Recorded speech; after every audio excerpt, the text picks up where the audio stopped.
लोदी वंश का संस्थापक है। दोस्तों लोदी वंश का संस्थापक पूछेगा कौन था, तो आंसर बताना है बकलोल लोदी, सॉरी बकलोल नहीं बहलोल लोदी बताना है। तो ऑप्शन नंबर सी आपको बिल्कुल राइट होगा। तो बहलोल लोदी आपका राइट आंसर हो जाएगा। और लोदी वंश का अगर पूछेगा कि सबसे खतरनाक शासक कौन था, तो आपको बताना इब्राहिम लोदी। और इन्हीं के समय में बाबर का आक्रमण हुआ था भारत में। क्वेश्चन पूछा जाएगा कि बाबर जब भारत में आक्रमण किया था उस समय भारत का राजा कौन था, इब्राहिम लोदी। अगर पूछ लेगा कि किस वंश चल रहा था, तो आपको बताना है, क्योंकि वो इब्राहिम लोदी किस वंश का था, लोदी वंश का था, तो लोदी वंश आपको जवाब देना है। और यहाँ दौलत खां लोदी है, तो ये इब्राहिम लोदी का चाचा था। कौन था, ये इब्राहिम लोदी का चाचा था। कौन था, दौलत खां लोदी। और सिकंदर लोदी से एक प्रश्न याद रखना है, क्या याद रखना है कि इन्होंने आगरा शहर को बसाया था। आगरा शहर का पूछेगा किसने बसाया था, तो सिकंदर लोदी ने बसाया था। चलिए बढ़ते हैं नेक्स्ट। अगला प्रश्न आपके सामने में है, माप तौल की व्यवस्था किसके शासनकाल में लागू हुई थी। दोस्तों माप तौल की व्यवस्था अलाउद्दीन खिलजी के शासनकाल में लागू हुआ था। आपको ये बात याद रखना है। इसका बचपन का नाम पूछे तो आपको बताना अली या गुरसाप बताना है। क्या बताना है, अली या गुरसाप बताना है। अली या गुरसाप पूछे किसका नाम था, तो ये अलाउद्दीन खिलजी का ही नाम था। और अलाउद्दीन खिलजी ने क्या क्या सब व्यवस्था अपनाया था, बाजार नियंत्रण प्रणाली बोले, बाजार नियंत्रण प्रणाली बोले, या घोड़े पर दागने की प्रथा बोले, या सैनिकों का हुलिया रजिस्टर बोले। घोड़े पर दागने की प्रथा बोले, या सैनिकों का हुलिया रजिस्टर बोले, या सैनिकों का हुलिया रजिस्टर बोले। तो ये सब का आंसर किसके क्या आने वाला है, अलाउद्दीन खिलजी आने वाला है। तो अलाउद्दीन खिलजी इस प्रश्न का राइट आंसर होगा ऑप्शन नंबर सी। और अलाउद्दीन खिलजी को हम लोग किस नाम से जानते हैं, इसको हम लोग सल्तनत युग का अकबर कहते हैं। क्या कहते हैं, सल्तनत युग का पूछेगा कि अकबर किसको कहते हैं, तो हम लोग इसी को कहते हैं सल्तनत युग का अकबर किसको कहते हैं, अलाउद्दीन खिलजी को कहते हैं। आपको ये बात याद रखना है। और अलाउद्दीन खिलजी से आपको क्या याद रखना है, इसको हम लोग युगों का विजेता, युगों का विजेता कहते हैं, युगों का विजेता कहते हैं। दूसरा सिकंदर कहते हैं, या सिकंदर ए सानी कहते हैं। आपको ये बात याद रखना है। तो अलाउद्दीन खिलजी क्या हो जाएगा, राइट आंसर हो जाएगा। अच्छा बलबन के बारे में आपको याद रखना है, इन्होंने राजस्व सिद्धांत दिया था। कौन सा सिद्धांत दिया था, राजस्व सिद्धांत दिया था। आपको ये बात याद रखना है। चलिए बढ़ते हैं नेक्स्ट। अगला प्रश्न आपके सामने में है, सामुदायिक विकास कार्यक्रम का स्थापना कब हुआ था। तो सामुदायिक विकास कार्यक्रम का स्थापना 1952 में हुआ था। कब हुआ था, 1952 में। और ये कब हुआ था, तो 2 अक्टूबर गांधी जी के जन्मदिन के अवसर पर इसको लागू किया गया था 1952 में। और ये पंचवर्षीय योजना के दौरान लागू किया गया था। चूंकि प्रथम पंचवर्षीय योजना दोस्तों कब चला था, 1951 से 1956 तक चला था, जो हेराल्ड डोमर मॉडल पर आधारित था। और इसलिए इस प्रश्न का राइट आंसर क्या हो जाएगा, ऑप्शन नंबर ए होगा 1952 ईस्वी। चलिए बढ़ते हैं नेक्स्ट। अगला प्रश्न आपके सामने में है, उगते हुए सूर्य का देश किस देश को कहा जाता है। दोस्तों उगते हुए सूर्य का देश हम लोग किसको कहते हैं, तो उगते हुए सूर्य का देश हम लोग जापान को कहते हैं। तो ऑप्शन नंबर सी क्या हो जाएगा, बिल्कुल राइट हो जाएगा। अच्छा और भी मैं आपको कुछ बताता हूँ, नॉर्वे। दोस्तों नॉर्वे से याद रख लीजिएगा, नॉर्वे एक ऐसा देश है जहाँ जहाँ जहाँ आधी रात को सूर्य चमकता है। क्वेश्चन पूछेगा कि आधी रात को सूर्य पूछेगा किस देश में चमकता है, तो आपको बताना है कि नॉर्वे में बताना है। और फिनलैंड से आप याद रख लीजिएगा, फिनलैंड को दोस्तों हम लोग क्या कहते हैं, झीलों का देश कहते हैं। क्या कहते हैं, झीलों का देश कहते हैं। चलिए बढ़ते हैं नेक्स्ट। अगला प्रश्न आपके सामने में है कि जस्तीकरण में किस धातु का प्रयोग होता है।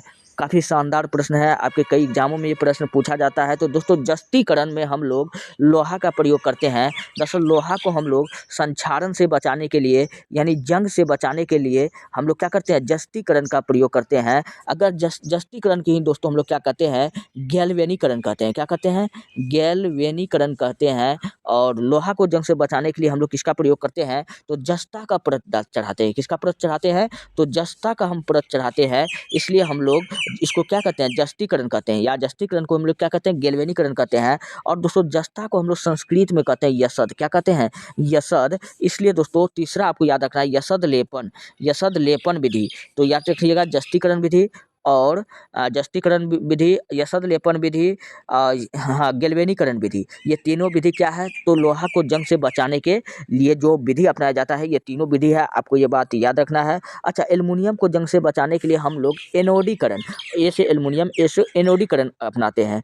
चलिए बढ़ते हैं नेक्स्ट। दोस्तों अगर आपको वीडियो अच्छा लग रहा है, हेल्पफुल लग रहा है, तब आप हमारे चैनल को सब्सक्राइब कीजिए और वीडियो को लाइक कीजिए। आपका एक एक सब्सक्राइब, एक एक लाइक हमको अंदर से दोगुना मोटिवेशन प्रदान करता है। मैं आपके लिए हर रोज़ 2 से 3 वीडियो मैं ला देता हूँ, चारों ला दूँगा, लेकिन आप लोग दिल से साथ दीजिए तो दोस्तों रोज़ क्लास का पीडीएफ मैं आपको बता दूँ कि आपका टेलीग्राम चैनल इतिहास की दुनिया 99 पर, वहाँ से आपको मिल जाएगा, नहीं तो वीडियो के डिस्क्रिप्शन में लिंक पड़ा रहता है, वहाँ से आप ले सकते हैं। चलिए बढ़ते हैं फिलहाल नेक्स्ट प्रश्न की ओर। अगला प्रश्न आपके सामने में है, हड्डियों तथा दांतों में सबसे अधिक मात्रा में क्या उपस्थित होता है। दोस्तों हड्डी और दांतों में सबसे अधिक मात्रा में क्या उपस्थित होता है, तो कैल्शियम और फास्फोरस उत्पन्न होता है। तो हड्डी में और दांतों में क्या उत्पन्न होता है, कैल्शियम और फास्फोरस। कैल्शियम कोई भी चीज़ को मजबूती प्रदान करता है, हड्डी में पूछेगा मजबूती कौन प्रदान करता है, तो कैल्शियम प्राप्त करता है।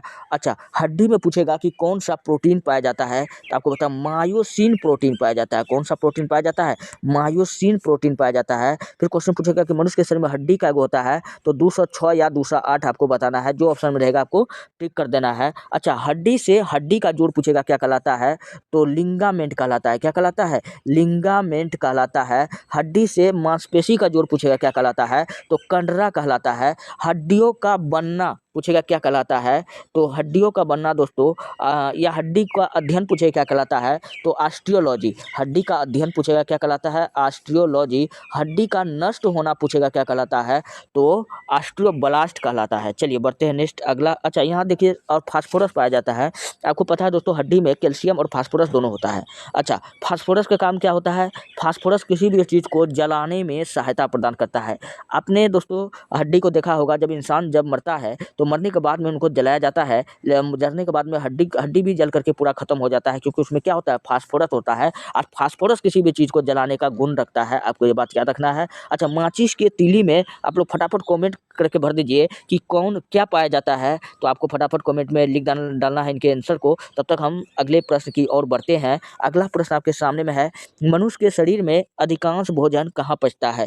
दोस्तों मनुष्य के शरीर में जो अधिकांश भोजन है उसका पाचन कहाँ हो जाता है, तो छोटी आंत में हो जाता है। कहाँ हो जाता है, छोटी आंत में। और जो छोटी आंत से दोस्तों कहाँ चला जाता है भोजन, तो छोटी आंत से भोजन चला जाता है, छोटी आंत से इरेक्टम में। कहाँ चला जाता है, इरेक्टम में भोजन चला जाता है। और इसी इरेक्टम में दोस्तों क्या होता है, इसी इरेक्टम से भोजन मल के रूप में बाहर निकलता है। उससे क्वेश्चन पूछा जाएगा भोजन मल के रूप में कहाँ से निकलता है, तो इरेक्टम से निकलता है, आपको ये बात बताना है। और अमाशय में दोस्तों आपको 3 प्रकार का अम्ल पाया जाता है, अमाशय में आपको बताना है, तो जिसको आपको बताना लेट, क्या बताना है, LAT याद रखना है। L से लाइपेज बताना है, A से एमाइलेज बताना है, T से ट्रिप्सिन बताना है। तो ये तीनों प्रकार के एंजाइम पूछेगा कहाँ पाया जाता है, तो अमाशय में पाया जाता है, आपको ये भी याद रखना है। चलिए बढ़ते हैं नेक्स्ट। अगला प्रश्न आपके सामने में है, निम्नलिखित में से किसमें विटामिन ए बहुत अधिक मात्रा में पाया जाता है। दोस्तों विटामिन ए पूछ रहा है किसमें पाया जाता है, तो दोस्तों विटामिन ए जो पाया जाता है किसमें पाया जाता है, सबसे अधिक मात्रा में गाजर में पाया जाता है। इसलिए दोस्तों गाजर जो है विटामिन ए का सबसे अच्छा स्रोत है। विटामिन ए का सबसे अच्छा स्रोत पूछेगा क्या है, गाजर है। अच्छा, विटामिन ए का कमी हो जाएगा किसी व्यक्ति में तो कौन सा रोग हो जाएगा, तो रतौंधी रोग हो जाएगा। और रतौंधी को ही हम लोग क्या कहते हैं, जीरोप्लेथेमिया। क्या कहते हैं, जीरोप्लेथेमिया, या इसी को हम लोग कहते हैं नाइट ब्लाइंडनेस। क्या कहते हैं, नाइट ब्लाइंडनेस कहते हैं। तो आपको ये बात याद रखना है, ये किस विटामिन की कमी से होता है, तो विटामिन ए आपको बताना है। अच्छा, दाल में दोस्तों, दाल में याद रखना है कि प्रोटीन पाया जाता है। और गेहूं में पूछेगा कि कौन सा प्रोटीन पाया जाता है, तो गेहूं में आपको याद रखना है ग्लूटीन प्रोटीन पाया जाता है। कौन सा प्रोटीन पाया जाता है, ग्लूटीन प्रोटीन पाया जाता है। कई बार एग्जामों में पूछा गया है, इसलिए मैं आपको बता रहा हूँ भैया, आपको ये सब प्रश्न को याद रखना ही होगा। आप लोग रिवीजन करते चलिए, और जो प्रश्न का आंसर नहीं पता है तो आप लोग कॉपी में लिखते चलिए। मैंने ऐसे करके ही सारे जीके को कवर किया है, आप भी अगर ऐसे कीजिएगा तो एक दिन आपका जीके ऑटोमेटिकली अच्छा हो जाएगा। अच्छा, चावल में पूछेगा क्या पाया जाता है, दोस्तों चावल में कार्बोहाइड्रेट पाया जाता है। क्या पाया जाता है, कार्बोहाइड्रेट पाया जाता है। और कार्बोहाइड्रेट का काम क्या होता है दोस्तों, ऊर्जा देना होता है। क्या होता है, ऊर्जा देना होता है। चलिए बढ़ते हैं नेक्स्ट। अगला प्रश्न आपके सामने में है, किस व्यक्ति ने प्रथम बार कार्यकारी प्रधानमंत्री के रूप में पदभार संभाला था दोस्तों, वो व्यक्ति का नाम क्या था? तो उसका नाम था गुलजारी लाल नंदा। सरदार वल्लभ पटेल तो कभी प्रधानमंत्री बना ही नहीं, और के कामराज ये भी नहीं बना था, तो गुलजारी लाल नंदा बना था। तो ऑप्शन नंबर बी क्या हो जाएगा? राइट हो जाएगा। बच्चों आप लोग बताइए कि हमारे प्रधानमंत्री नरेंद्र मोदी जो हैं वो भारत के कितने नंबर के प्रधानमंत्री हैं? आपको ये बात बताना है। तो दोस्तों आपका ये आंसर हो जाएगा कि 14वें नंबर का प्रधानमंत्री हमारे कौन है? नरेंद्र दास दामोदर मोदी है। आपको ये बात याद रखना है। ये कहाँ से हैं? तो ये गुजरात से हैं। आपको याद रखना है इनकी माता का नाम हीराबेन है। चलिए बढ़ते हैं नेक्स्ट। अगला प्रश्न आपके सामने में है, संविधान के अनुच्छेद 368 का संबंध है। दोस्तों संविधान के अनुच्छेद 368 का संबंध किससे है? तो आपको बताना है, क्या बताना है? संविधान संशोधन की प्रक्रिया से। किससे है? संविधान संशोधन की प्रक्रिया से है। आपको ये बात याद रखना है। और संविधान संशोधन प्रक्रिया पूछेगा किस देश से लिया गया है? तो आपको बताना है दक्षिण अफ्रीका के संविधान से। कहाँ से लिया गया है? दक्षिण अफ्रीका के संविधान से क्या लिया गया है? संविधान संशोधन की प्रक्रिया लिया गया है। अच्छा, आपातकालीन प्रावधान पूछेगा किस देश के संविधान से लिया गया है? तो आपको पता है जर्मनी के संविधान से लिया गया है। कहाँ से लिया गया है? जर्मनी के संविधान से लिया गया है। और आपातकाल का संबंध पूछेगा किस आर्टिकल से है? दोस्तों आपातकाल का जो संबंध है आर्टिकल 352 यानी अनुच्छेद 352, आर्टिकल को हिंदी में हम लोग क्या कहते हैं? अनुच्छेद कहते हैं।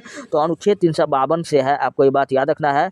और निर्वाचन आयोग, दोस्तों निर्वाचन आयोग का गठन का बाद भारत में एक निर्वाचन आयोग होगा, ये इसके लिए कौन सा आर्टिकल जिम्मेवार है? तो आपको बता 324, आर्टिकल 324 बताता है निर्वाचन आयोग के बारे में। और इसका काम क्या होता है?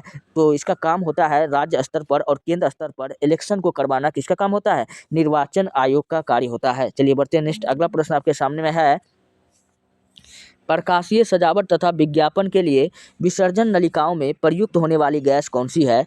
तो प्रकाशीय सजावट तथा विज्ञापन के लिए विसर्जन नलिकाओं में प्रयुक्त होने वाली गैस का नाम कौन सा है? नियोन है। तो ऑप्शन नंबर बी क्या हो जाएगा? बिल्कुल राइट हो जाएगा। अच्छा, नियोन का प्रयोग पूछेगा दोस्तों हम लोग कहाँ करते हैं? तो इसको हम लोग करते हैं टेलीविज़न में, रेडियो में और फोटोग्राफी में। तो टेलीविज़न मैंने आपको बताया, टेलीविज़न, रेडियो और फोटोग्राफी और भी इसका उपयोग होता है। और कहाँ होता है? वायुयान में। कहाँ होता है? वायुयान बनाने में इनका उपकरण बनाने में इनका उपयोग होता है। तो आपको कम से कम ये 3-4 याद रखना है, आपका काम हो जाएगा। और भी बहुत होता है लेकिन उतना याद नहीं रखना है। हीलियम गुब्बारे में भी इनका यूज होता है, तो आपको ये बात याद रखना है। चलिए बढ़ते हैं नेक्स्ट। अगला प्रश्न आपके सामने में है, राष्ट्रपति एवं उपराष्ट्रपति दोनों पदों की रिक्तता की स्थिति में कौन राष्ट्रपति का पद संभालता है?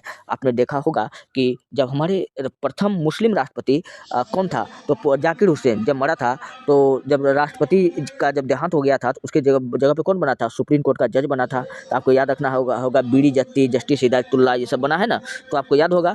तो राष्ट्रपति उपराष्ट्रपति दोनों पदों की रिक्तता की स्थिति में कौन राष्ट्रपति का पद को संभालता है? तो आपको याद रखना है सर्वोच्च न्यायालय का मुख्य न्यायाधीश सुप्रीम कोर्ट का जज संभालता है। आपको ये बात याद रखना होगा। अच्छा, अब वही वर्तमान में दोस्तों पूछेगा कि लोकसभा का अध्यक्ष कौन है? तो आपको बताना ओम बिरला। कौन है?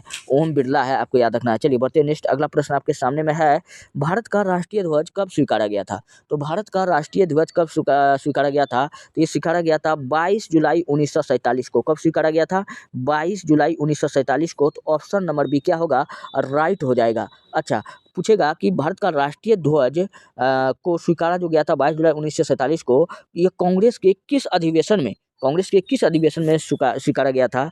पहली बार गाया गया था, तो फहराया गया था। तो आपको बताना है कांग्रेस के 1929 का लाहौर अधिवेशन, कांग्रेस के 1929 का लाहौर अधिवेशन पंडित जवाहरलाल नेहरू की अध्यक्षता में पहली बार राष्ट्रीय ध्वज को फहराया गया। अच्छा, भारत का राष्ट्रीय ध्वज पूछेगा कि इसका डिजाइन किसने तैयार किया? तो आपको बताना पिंगली वेंकैया। क्या बताना है? पिंगली वेंकैया ने भारतीय राष्ट्रीय झंडे का डिजाइन तैयार किया है। आपको याद रखना है, ये सब प्रश्न पूछा जाता है, मैं बार बार बता रहा हूँ आपको। चलिए बढ़ते हैं नेक्स्ट। अगला प्रश्न आपके सामने में है, परिवार कल्याण कार्यक्रम कब से लागू हुआ? दोस्तों परिवार कल्याण कार्यक्रम कब से लागू हुआ? दोस्तों परिवार कार्यक्रम जो है यह कब लागू हुआ? तो ये 1952 में पहली बार लागू हुआ था।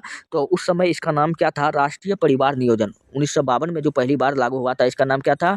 राष्ट्रीय परिवार नियोजन। राष्ट्रीय परिवार नियोजन। और राष्ट्रीय परिवार नियोजन का ही नाम अब क्या हो चुका है? चेंज हो चुका है। और इनका नाम दोस्तों कब चेंज हुआ था? तो 1977 1977 में। कब हुआ था? 1977 में इसी का नाम को चेंज कर दिया गया है। अब इसका नाम क्या दिया गया है? परिवार कल्याण कार्यक्रम रखा गया है।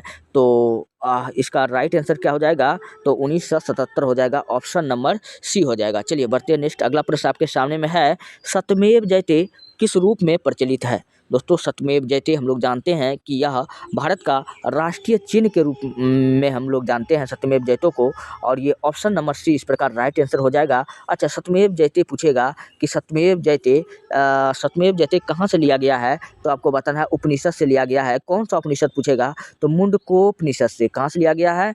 मुंडकोपनिषद से क्या लिया गया है? सत्यमेव जयते लिया गया है। आपको ये बात याद रखना है। चलिए बढ़ते हैं नेक्स्ट। अगला प्रश्न आपके सामने में है, भारत में टीवी की शुरुआत कब हुआ था? दोस्तों भारत में टीवी का जो शुरुआत है वो कब हुआ था? तो 15 सितंबर आपको याद रखना है। क्या याद रखना है? 15 सितंबर 1959 में पहली बार टीवी का शुरुआत हुआ था। आपको ये बात याद रखना है। और टीवी का खोज पूछेगा किसने किया था? दोस्तों टीवी का जो खोज किया था जे.एल. बेयर्ड। कौन किया था? जे.एल. बेयर्ड किया था। अच्छा, एक्स किरणें का खोज किसने किया था? तो फटाफट आप लोग बताइए। तो रोएंटजन ने किया था। कौन किया था? रोएंट ने किया था। पंखा का खोज किसने किया था? याद रखिएगा, सबका पंखा चलता है, मेरा पंखा हिलता है। हिलता से याद रखना है कि हीलर। क्या बताना है? हीलर बताना है। और आपको बताना है कि बल्ब का खोज कौन किया था? तो एडिसन ने। कौन किया था? बल्ब का खोज भैया कौन किया था? एडिसन ने किया था। आपको याद रखना है। और डायनेमो का खोज पूछेगा कौन किया था? तो डायनेमो का खोज किया था फैराडे। कौन किया था? फैराडे किया था। चलिए बढ़ते हैं नेक्स्ट। अगला प्रश्न आपके सामने में है, ओलंपिक खेलों के प्रतीक चिन्ह में 5 गुत्थी हुई विभिन्न रंगों की वलय है, एशिया को दर्शाने वाली रिंग क्या है? दरअसल दोस्तों ओलंपिक का जो खेल होता है इसमें 5 कलर का रिंग है। कितना कलर का रिंग है? तो जिसको हम लोग वलय कहते हैं, तो 5 कलर का रिंग है। तो 5 कलर कौन कौन हो जाएगा? तो नीला, पीला, लाल, हरा, काला। तो नीला, पीला, लाल, हरा, काला। तो इस प्रकार दोस्तों 5 गो क्या है? रिंग है, यानी वलय है। तो 5 नील जो कलर है ये 5 महादेश को दर्शाता है। चूंकि महादेश तो 7 है लेकिन दर्शाता कितना है? 5 महादेश को दर्शाता है। आपको ये बात याद रखना है। इसी में दोस्तों जो पीला वाला रिंग है, ये पीला वाला रिंग दोस्तों एशिया महादेश को दर्शाता है। आपको याद रखना है कि जो पीला वाला रिंग है वो किसको दर्शाता है? तो पीला वाला जो रिंग है दोस्तों वो एशिया महादेश को दर्शाता है। आपको ये बात याद रखना है। और दोस्तों आपको क्या याद रखना है कि एक प्रश्न और यहाँ से पूछा जाता है कि काला, तो दोस्तों किस सर्कल में पूछेगा कि हमने खेलों का आयोजन, ओलंपिक के खेलों का आयोजन को बंद कर दिया है? तो आपको याद रखना है कि काला सर्कल में ओलंपिक खेल का आयोजन को बंद कर दिया गया है, क्योंकि जितना भी उस समय दोस्तों बीमारी आता था सब माना जाता था कि साउथ अफ्रीका से ही आता है, तो दक्षिणी साइड से ही आता है, वहाँ काला इसलिए दोस्तों क्या हो गया, वहाँ को लोग भी काला होता है, इसलिए काला सर्कल को बीमारी का केंद्र मान करके यहाँ खेलों का आयोजन को क्या कर दिया गया? रद्द कर दिया गया। आपको ये बात याद रखना है। चलिए बढ़ते हैं नेक्स्ट। अगला प्रश्न आपके सामने में है, जनसंख्या के दृष्टि से सबसे छोटा राज्य है। दोस्तों जनसंख्या के दृष्टि से सबसे छोटा राज्य याद रख लीजिएगा, ऐसा भारत का एकमात्र राज्य होता है जिसमें 2 गो अक्षर है, गोवा, जिसमें 2 गो अक्षर है। और कोनो राज्य में 2 गो अक्षर न है, आप लोग देख लीजिएगा। राजधानी में होगा, मैंने राज्य बताया है, तो राज्य में ऐसा कोई भी नहीं होगा जिसमें 2 अक्षर है। तो सबसे कम अक्षर इसी में है, गोवा। तो गोवा क्या है? सबसे छोटा राज्य है। आपको ये बात याद रखना है। और सबसे बड़ा राज्य पूछेगा जनसंख्या के दृष्टि में, तो सबसे बड़ा राज्य जनसंख्या के दृष्टि में कौन है? तो उत्तर प्रदेश है। और तीसरे नंबर पर अपना बिहार का नाम आता है। तीसरे नंबर पे आपका बिहार का नाम याद है। अगर दोस्तों बिहार जो है सब चीज़ में पीछे है, सिर्फ जनसंख्या वाला फील्ड में आगे है। जनसंख्या में हम लोग झंडा गाड़ के रखे हैं। और आपको क्या याद रखना है दोस्तों, अगर पूछेगा कि 2011 के जनगणना के अनुसार सर्वाधिक जनसंख्या घनत्व किस राज्य का है? तो सबसे अधिक जनसंख्या घनत्व आपको बिहार बताना है। क्या बताना है? बिहार बताना है। अब बिहार में जनसंख्या घनत्व कितना है? तो 1102 व्यक्ति पर किलोमीटर। कितना है? 1102 व्यक्ति पर किलोमीटर है। और सबसे कम जनसंख्या घनत्व पूछेगा किसका है? तो अरुणाचल प्रदेश का है। तो 17 व्यक्ति पर किलोमीटर। कितना है? 17 व्यक्ति पर किलोमीटर। अकेले रात में नहीं जाइएगा, नहीं तो डर लगेगा। आप समझ सकते हैं बिहार में 1102 व्यक्ति 1 किलोमीटर में ठासल है, लेकिन अरुणाचल प्रदेश में 17 गो है। चलिए बढ़ते हैं नेक्स्ट। अगला प्रश्न आपके सामने में है, अबरक का उत्पादन में अग्रणी देश है। तो अबरक हम लोग आदि को कहते हैं, आदि जिसको हम लोग घरेलू भाषा में कहते हैं। तो अबरक का उत्पादन में जो अग्रणीय देश है कौन सा है? तो वो कौन है? भारत है। कौन सा है? भारत है। और भारत है, आपको याद रखना है। और सबसे अच्छा अबरक सबसे अच्छा अभ्रक पूछेगा तो कौन सा है, तो आपको बताना है कि दोस्तों गुलाबी रूबी, क्या बताना है, गुलाबी रूबी। यह अभ्रक पूछेगा कहाँ का है, तो यह अभ्रक जो है झारखंड का है। झारखंड दोस्तों एक ऐसा राज्य है भारत का जहाँ पर अभ्रक का उत्पादन सबसे ज़्यादा होता है। और दोस्तों याद रखना है आंध्र प्रदेश का गुडूर क्षेत्र, आंध्र प्रदेश का गुडूर क्षेत्र दोस्तों, यह भी गुडूर क्षेत्र पूछेगा किसके उत्पादन से फेमस है, तो आपको बताना है अभ्रक उत्पादन में फेमस है। ये कहाँ पड़ता है, आंध्र प्रदेश में पड़ता है। भारत में सर्वाधिक अभ्रक का उत्पादन किस राज्य में होता है, तो झारखंड में होता है। आपको ये बात याद रखना है। सबसे अच्छा अभ्रक पूछेगा कौन होता है, तो गुलाबी रूबी कहाँ का अभ्रक है यह गुलाबी रूबी जो है झारखंड का है। और दोस्तों अभ्रक को दोस्तों हम लोग क्या कहते हैं, भूरा हीरा कहते हैं। क्या कहते हैं, भूरा हीरा पूछेगा हम लोग किसको कहते हैं, तो अभ्रक को कहते हैं। तो इसका क्वेश्चन का राइट आंसर क्या हो जाएगा, ऑप्शन नंबर डी हो जाएगा। नेक्स्ट अगला प्रश्न आपके सामने में है, रेडियो सक्रियता के नियम का प्रतिपादन किसने किया था, तो रेडियो सक्रियता के नियम का प्रतिपादन कौन किया था, तो वो किया था रदरफोर्ड तथा सोडी ने किया था। तो ऑप्शन नंबर 1 क्या हो जाएगा, बिल्कुल राइट हो जाएगा। चलिए बढ़ते हैं नेक्स्ट अगला प्रश्न आपके सामने में है, इंडिया विंस फ्रीडम के लेखक हैं। यह पुस्तक है इंडिया विंस फ्रीडम और इनके लेखक कौन है, तो अबुल कलाम आज़ाद हैं। कौन है, अबुल कलाम आज़ाद हैं। अच्छा इनका और भी याद रखना है, विंग्स ऑफ फायर, अग्नि की उड़ान, अग्नि की उड़ान पूछेगा, ये भी किसका है, इसी का है। अल हिलाल और अल बिलाल दोनों पत्रिका भी इसी का है, आपको याद रखना है। अच्छा लाला लाजपत राय के बुक का भी नाम आप याद रख लीजिए। तो फिलहाल इस क्वेश्चन का right answer option number C था। मैं अब एक्स्ट्रा बता रहा हूँ, तो लाला लाजपत राय के बारे में आप 3 किताब का नाम याद रख लीजिएगा, आपका काम हो जाएगा। तो चलिए हम लोग जानते हैं कि लाला लाजपत राय के बारे में ये 3 किताब कौन कौन सा है, तो आप लोग बताइए कि लाला लाजपत राय का ये 3 किताब का नाम कौन कौन सा है। तो पहले डॉक्टर राजेंद्र प्रसाद के बारे में जान लेते हैं। द डिवाइडेड इंडिया पूछेगा किसका है, तो डॉक्टर राजेंद्र प्रसाद का है। और लाला लाजपत राय का 3 किताब का नाम है अनहैप्पी इंडिया, क्या बताना है, अनहैप्पी इंडिया नामक पुस्तक पूछेगा किसका है, तो लाला लाजपत राय का है। तो दूसरा किताब इसका है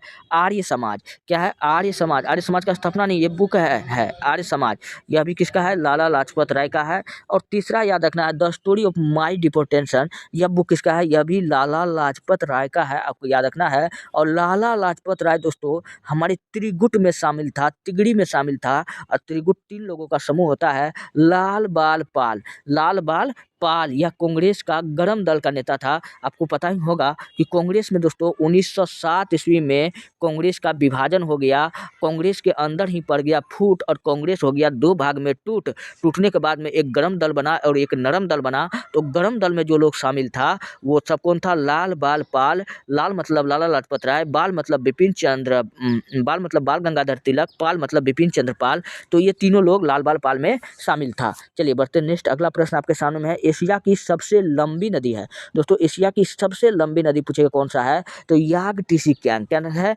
यागटिसिक्यांग। तो ऑप्शन नंबर सी क्या होगा, राइट होगा। और यह नदी पूछेगा कहाँ है, तो आपको बता चीन में है, कहाँ है, चीन में है, आपको ये बात याद रखना है। अमेजन सबसे चौड़ी नदी है, नील विश्व की सबसे लंबी नदी है, आपको याद रखना है।